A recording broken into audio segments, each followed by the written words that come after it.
Hello, everybody. Welcome to Moto in Depth. Today, it's going to be like a Moto in Depth Monday that you guys have never seen before. Kind of on a tighter schedule. I'm just going to go over my thoughts, reactions, all that good stuff about last week in East Rutherford. Yes, I know you guys can see my mic. I will fix that in just a minute. Let me get situated, but let's hop right into it. First things first, I do want to talk about like the 250 East-West heats. Those were pretty fun to watch. All things considered, I did think that Max Vohland rode really well. I was really excited to see him kind of do well on a traditional supercross track. It was really kind of something to see, a sight to see. RJ really stood no chance when Jet got into second.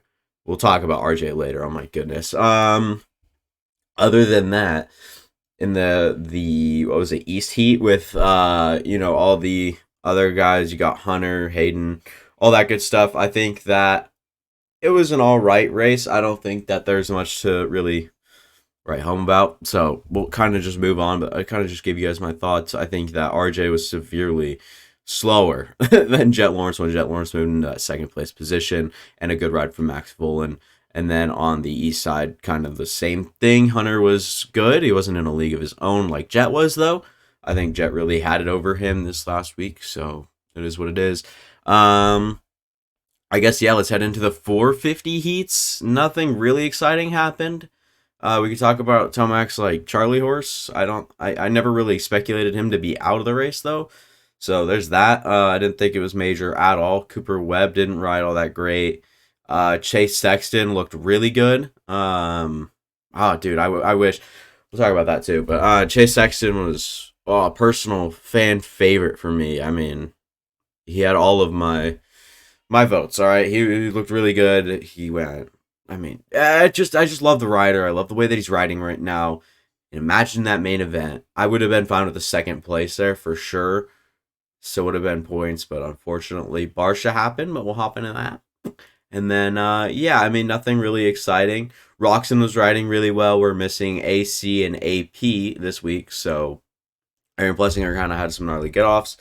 Or gnarly get off, and then Adam Cianciarillo also same thing, might be a concussion. His back fender and his back side of the bike kind of just boom on him, thanks to Barcia not getting too ahead of himself, but just an error in front of him and ended up hitting into Barcia. So it is what it is. Could have been worse, could have been better. So I guess we can head into the main events now. Main events came around, and boy, it was fun to watch with all of the mud. Obviously, we had that weather delay. If you guys don't know what I'm talking about, we had lightning for, I think, a good hour or so in New Jersey, so they delayed the race about an hour. Got started back up about 7:30 PST. Ended up going. Max Anstey looked really good early, and then there was kind of a gap between him and second, and then Jet was behind. Was it? Yeah, it was Max Vohland for a while, and then RJ was up there, but Jet was nice. He had some good racecraft and some good moments through there. Same with Hunter. Max Vohland was out in second early. I liked the way that he was riding, except he didn't really have that urgency all the way around the track like some of the other guys did. I think he was just trying to salvage pretty much a good ride. So he finally gets into a good position, thinks that there's some sort of gap, and then kind of just settled down, which I'm not really happy to see. I'd like to see him kind of bring a little bit more intensity. It could also be his riding style that kind of told me that he wasn't doing that, and I could be completely wrong. He could have been trying his hardest that whole race, but it didn't feel like it or seem like it, so it is what it is. But he was going to be on the podium until I think he got messed up by Jet. We'll talk more about that as well. But yeah, Anstey just held it the whole way. European MXGP. I don't know if he ever was a champion, but at some points he was really good in the MXGP, and to no doubt comes out and wins in the race. So good race for Max Anstey. He did really well. Then it was Jet Lawrence that finished in second. He was, on one. He was going. He was, I don't know how deep, but he wasn't he was probably around 5th, 6th, somewhere around there. Worked his way up to second in a mud race. Just an absolute mudder. And Hunter Lawrence was right behind him, making some of the same moves. I was a little bit surprised to see Tom Vial so far down. I think he was about 16th or 15th by the time this race ended. So a little interesting there. I was really bummed to not see Carson Mumford race in that the main event on a dry track because I was happy to see Carson Mufford qualified around third or so. So he had the speed. He looked really good. His heat wasn't that great though, so I'm curious how that would have translated. But if he were to get a good start, I wouldn't doubt that he would have tried his hardest to prove it to everybody that he's really good, and I still think that he has a chance. Yeah, just all fun racing till we get towards the end of the 250 main event. RJ has the brilliant idea of mudsliding, right? I'm pretty sure he made this up. It's called the bike slide in the mud. It's where you're going in so hot and you're intending to almost wipe a guy out, and then you lose your wheels, all right? You lose your wheels, and then you slide into a bitch. And that is not even close to how it went down. I mean, there's so much more to this than that is. I truly think he was going to go in hot, hit his brakes, kind of slam him up against the top of the berm, make an aggressive pass, get the second place finish, right? But no. RJ ended up going in, forgot how muddy it was, and slipped out, and his bike and him slid into Jet Lawrence, and then Jet Lawrence ended up toppling over him. RJ could not finish, and he actually ended up finishing like something because he was a lap ahead of these guys. I think it was like 13th or somewhere in that range because his bike did not give when he went down. So all on RJ. It was a stupid move anyways. I don't think that we'll be seeing I don't think it's as stupid as people think. I'll put it that way. I think he was just going to run it in high, maybe take Jet out, but I think that the sliding made it look a lot worse, let's be honest. I think that he would have come up and like Jet was taking the corner, he would have come up right here and maybe met him at the top, maybe gave him a little something, and then kind of went down, took the finish. But he was just sprinting way too much. The track didn't give, and just boop, slid into Jet. Jet toppled over him.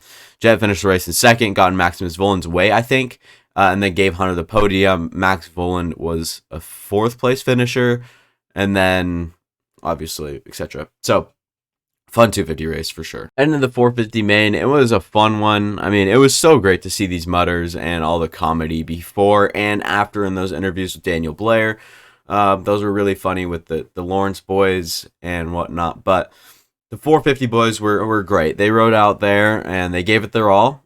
Justin Barcia was ready to win, I think we could say. Chase Sexton was out front. It was really nice to see him kind of get his groove going. It looks like he's starting to nail everything right now. It doesn't matter the conditions. He can still pull whole shots. He can still pull away. Until Barcia in the literal second corner of the race, other than the start straight. So start straight, corner one, and then corner two comes around. Barcia cuts across the whole track. For what? I don't know. I seriously don't. What are you doing? Make a better move than that. You're desperate. All right, I get that. You're ready to win. You've got second. You think you're in your hometown. You're ready to win. Not by plugging up the whole field, dude. It's ridiculous. I talk about the wheel of Barcia. You like him. He does something ridiculously stupid. You don't like him. You start to earn back, or he starts to earn your respect back. You start to kind of like the guy. Does something even better. You start to kind of like the guy. Then you start to like him because of his personality or whatever. Then he does something stupid. All right, so that's the wheel of Barcia. He finally took it over. I think he was eager to get into that top spot. I don't know what else to really say. Sexton was off to a great start, but unfortunately, Barcia was there, and what's scary is he could probably do that now any race he wants. He could probably block pass and work his way to the front with cheesy bad passes. All right, he's no longer however many days clean. He said that he was in last week's press conference. I think that was pretty stupid as a move, but I understand if you're desperate enough to get to the front. Go ahead, take the whole field out. I mean, it's just not good racing. I'll put it that way. And he knows that. Ended up getting to the back end of Kenny, just booted Kenny almost over. I don't think he was fearless at all of taking, Roxon over the berm. I think that he would have been just fine if Roxon actually went down, build that gap up. But I think it's just such a stupid thing to do when you pass Sexton like that. That you don't need to. It's in the mud. He's helpless. You just took us so far out of line. I understand Sexton could have approached differently. I understand Sexton could have gone slower. Whatever. You don't do that in a mud race. It's just not fair or fun. I mean, you talk about he just wants to have fun. I just want to have fun. I had so much fun. Barcia, that was not fun. To the other guys, I mean, do you think they would be laying in the mud 4 corners into the race because of your idiocy? I might be overreacting because I love Chase Sexton. I hate Barcia now, but it was so just heartbreaking to watch. Sexton, great point swing could have been, and just boop, done. Done. Night's over, pretty much. That's what it felt like. Because this mud was relentless. He got back up in 6th, got all the way back up to 4th, I believe, right behind Eli Tomac. Not right behind, there was probably a 20 seconds difference. But, dude, it's so annoying. I mean, he's stuck in the mud, and you take him out like that. Not fun. Dude, the guy's like 23 years old. He's not experienced. You are better than that, Barcia. I know you are. And then to get into the lead does the same thing pretty much. Same corner, same everything to Ken Roczen. Ken Roczen, I can't remember if he went down. I think he was just off the track. I don't think he actually hit the ground. Luckily so, because who knows what that Kickstarter would have been. It would have been a tough one to restart in the mud for sure. But, yeah. Tomac salvaged some points. Cooper Webb wasn't even available all night long. Got lapped, actually, I think, in 5th place. Was not a mud rider. I thought he was a better mud rider than that, and especially not on Supercross. So it is what it is. Idiocy is not fun to deal with in this sport, and I think that we saw a lot of that between RJ Hampshire and Justin Barcia. That is all for me. I mean, geez, man. I'm sorry if I got passionate. I'm sorry if I'm overreacting. All you Barcia fans, I'm sorry. This is an overreaction. I realize it's not that serious. He made a couple of desperate moves, and they've been claimed as dirty before, but James Stewart said it right. If it was anybody else other than Sexton and Barcia, maybe it would have been fine, right? So that's all. See you guys next time.